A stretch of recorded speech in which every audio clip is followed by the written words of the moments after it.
When I was 6 years old, I made a drawing. It was a boa constrictor swallowing an elephant, but all the grown-ups I showed it to say the same thing. What I had drawn was nothing but a hat. They could never see what I saw. In the end, they told me to stop wasting time with dreams and turn to more serious and logical matters. Grown-ups never understand anything by themselves. They always need everything explained. So I gave up drawing, and at last I bought a plane and became a pilot. One day, while flying over the Sahara Desert, my plane broke down and I was forced to make an emergency landing. I was left alone in the middle of the vast desert. I had a few days of water, and in the silence of the night, I fell asleep among the sands. A thin voice woke me from my sleep. When I opened my eyes, I saw a small boy standing before me. He asked me to draw him a sheep. I tried drawing several sheep for him, but he liked none of them. At last, out of patience, I hastily drew a box and said, "The sheep you want is inside this." The child's eyes suddenly sparkled and a great happiness lit up his face. Looking at the box I had drawn, he smiled with satisfaction. As we talked, he told me that he came from a very small planet.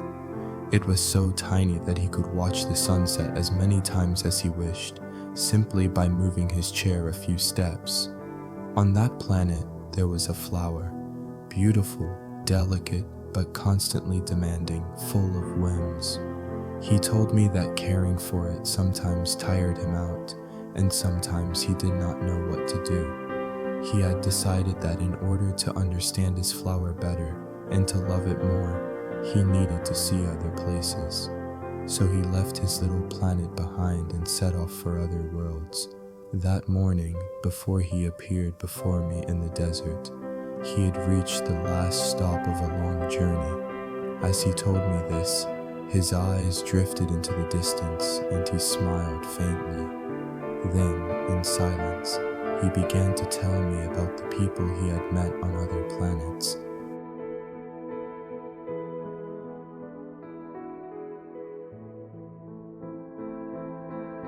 On the first planet he visited, there was a king. Wearing a long cloak and a golden crown, the king greeted him. The moment the king saw the little prince, he wanted to give an order, for that was all he knew how to do. Yet there was no one on his planet to command. The little prince felt a little sad for him, but without wasting more time, he left.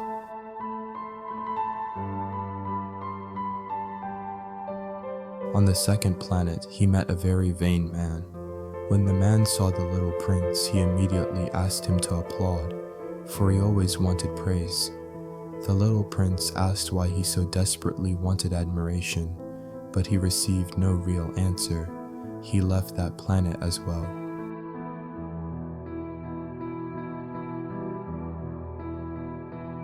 On the third planet, there was a drunkard.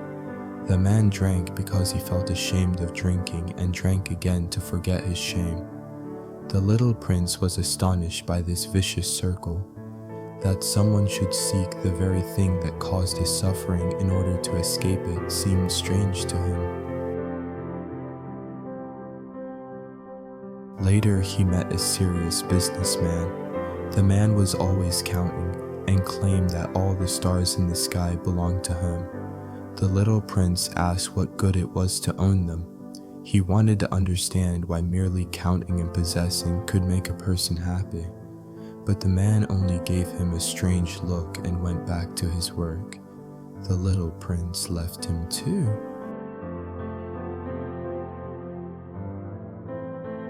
On the fifth planet, he met a lamplighter who kept lighting and extinguishing a lamp. His work seemed meaningless, yet he was different from the others, for he did it not for himself, but for others. The little prince liked this, but his planet was so small that the boy could not stay with him, and he went on his way. On the last planet, he met an old geographer. The man was always taking notes into a big book, yet since he had never left his own planet, He had never really seen anything. This man advised the little prince to visit Earth. The boy trusted him and turned his path toward Earth.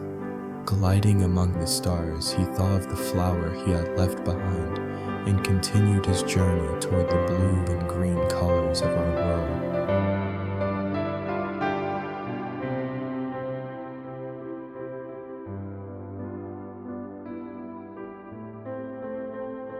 When he arrived on Earth, the first thing he encountered was a vast and silent desert. Bright stars sparkled in the sky. To him it seemed strange, immense, and very quiet. As he walked, a long, slender snake gleaming in the moonlight appeared before him. The little prince asked where he was. The snake told him he was on a planet inhabited by people. Then it approached him quietly and whispered, "I can send you back to where you came from." The little prince understood, but he was not yet ready. He thought of his flower, and of all the things he still had left to discover. After walking for a long time, he climbed a high mountain. When he shouted from the top, only his own echo returned. This planet was nothing like his own little world. To the little prince, it seemed that even though people were so many, they were always alone.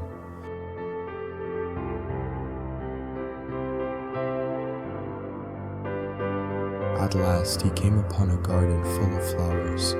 He could not believe his eyes, for there were hundreds of roses just like his own. Yet his flower had told him she was unique in all the universe. At that moment, a deep disappointment filled his heart. Could the flower he thought was one of a kind be ordinary after all? Sad and confused, he wandered away from the garden, and there he met a fox. The fox told him that if he wanted a friend, he must first tame him. The little prince did not know what that meant, so the fox explained. They must spend time together, wait patiently, and come to know each other. Day by day, they grew closer, and when it was time to part, the fox gave the little prince a secret.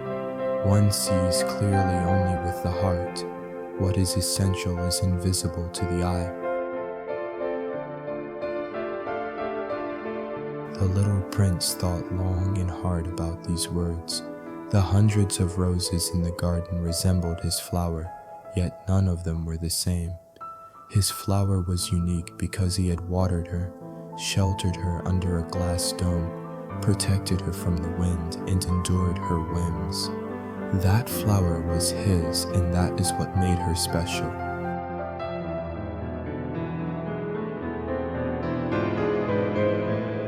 By the time the little prince finished his story, our water had run out. That morning, there was something different about him. He asked for neither water nor help with the plane. He was silent, his eyes fixed on a point in the sky. He lowered his head and took a step, then another. Without speaking, I followed behind. I don't know how long we walked, but at last we came to an old stone well.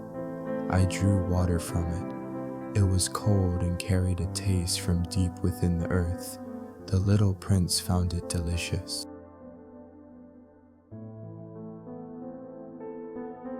The next morning, I finally repaired my plane. I could now return, but unease filled me. By noon, the little prince began walking again. I followed a few steps behind. I did not ask where he was going. A bad feeling troubled me, though I could not name it. Amid the monotony of the sands, I saw something moving in the distance. A slender golden coil shimmered in the sunlight, winding between the stones. As the little prince drew closer, the snake coiled back. It was as if they had arranged it beforehand.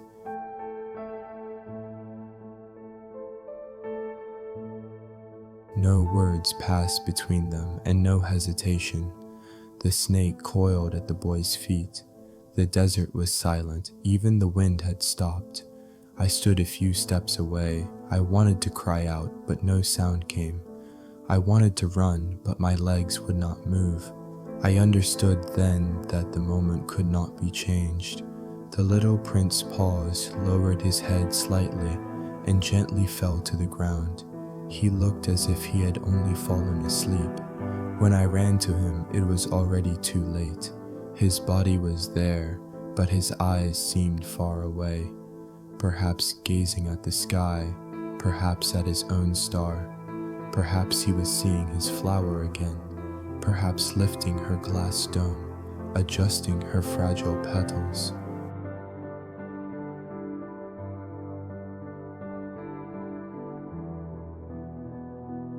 I waited until morning. When the sun rose, his body was no longer there. It was as if he had never been. Since that day, no star has looked the same to me, for I know he has found a way to return to his own little planet. And when I look at the night sky, one star always shines brighter, warmer, and more alive than all the rest. So if one day in the middle of the desert you meet a golden-haired boy, please let me know, for perhaps he has returned.